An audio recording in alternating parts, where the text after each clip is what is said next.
France அரசின் உயரிய விருதான செவாலியே விருது பிரபல கலை இயக்குனர் தோட்டாதரணிக்கு அறிவிக்கப்பட்டுள்ளது. 1987 ஆண்டு நடிகர் கமல்ஹாசன் நடிப்பில் வெளியான நாயகன் படத்தில் மும்பை தாராவியை செட் மூலம் சென்னைக்கு கொண்டு வந்தவர்தான் கலை இயக்குனர் தோட்டாதரணி. நாயகன் மட்டுமல்ல, இந்தியன் திரைப்படத்தில் சுதந்திர போராட்ட காலத்தை திரைகளில் கொண்டு இந்தியாவை திரும்பி பார்க்க வைத்தார். பிரம்மாண்டத்திலும் தோட்டாதரணி கிங்தான்.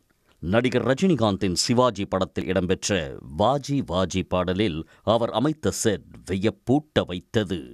7ஆம் அறிவு, தசாவதாரம் என ஒவ்வொரு படத்திலும் வித்தியாசங்களை காட்டி தமிழ் ரசிகர்களின் கண்களுக்கு விருந்து படைத்தவர் தோட்டாதரணி.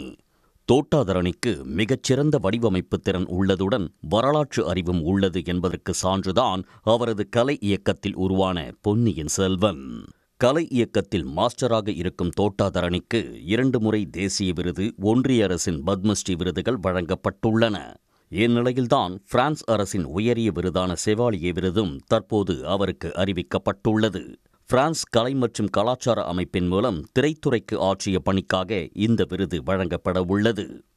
வரும் 13ஆம் தேதி சென்னையில் உள்ள பிரான்ஸ் அலையன்ஸ் வளாகத்தில் தோட்டாதரணிக்கு செவாலியே விருதை பிரான்ஸ் தூதர் வழங்க உள்ளார். பிரான்சின் செவாலியே விருதை தமிழில் இதற்கு முன்பு நடிகர்கள் சிவாஜி கணேசன், கமல்ஹாசன் ஆகியோர் பெற்றுள்ளனர். உடனுக்குடன் செய்திகளை தெரிந்து கொள்ள சன் நியூஸ் பெல் ஐகானை கிளிக் பண்ணுங்க.